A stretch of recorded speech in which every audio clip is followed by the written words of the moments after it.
¿Cómo hacer para pagar las comisiones más baratas en Gate.io? Hola, ¿has evaluado el costo de cada transacción que realizas? ¿O incluso cuánto gastas anualmente en comisiones? ¿O simplemente estás buscando un descuento en comisiones para Gate.io? Hoy aprenderás 3 tips para que tengas descuentos considerables en comisiones dentro de Gate.io y por ende aumenten tus ganancias gracias al ahorro significativo. Comencemos.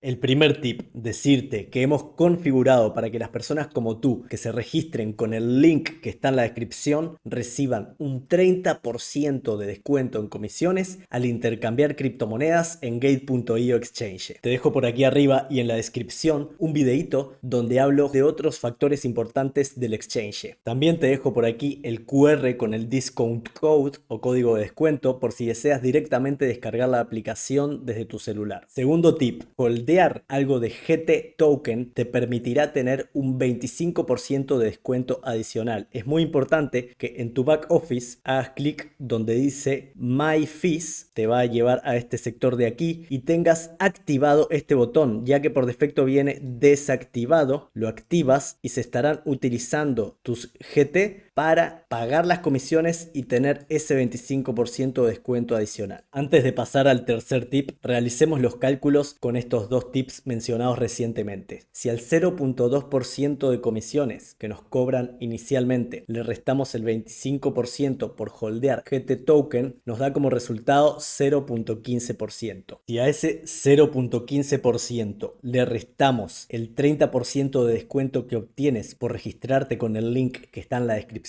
nos da como resultado 0.105%, lo que equivale a pagar las comisiones un 47,5% más baratas. ¿Quieres aún más descuentos? Vamos con el tercer tip. El tercer tip es presentarte los GT Points. Cada paquete ofrece un descuento mayor. Un point equivale a un USDT para descuento en comisiones. Debes evaluar de acuerdo al tamaño de tu cartera qué paquete te conviene comprar, qué porcentaje de tu cartera representa el paquete. Como puedes apreciar, el paquete más caro de 15.000 USDT te otorga un 70% off y te da 50.000 points, lo que equivale a tener 50.000 USDT para pagar comisiones. Si tienes una cartera más pequeña, puedes tener un 40% off con 200 points que equivalen a 200 USDT y tienen un costo de 120 USDT. Simplemente debes evaluar cuál es de tu conveniencia. Si tienes dudas, déjalas en los comentarios. Si te ha gustado, suscríbete y regálame un like. Te mando un abrazo, que pases lindo. Hasta la próxima.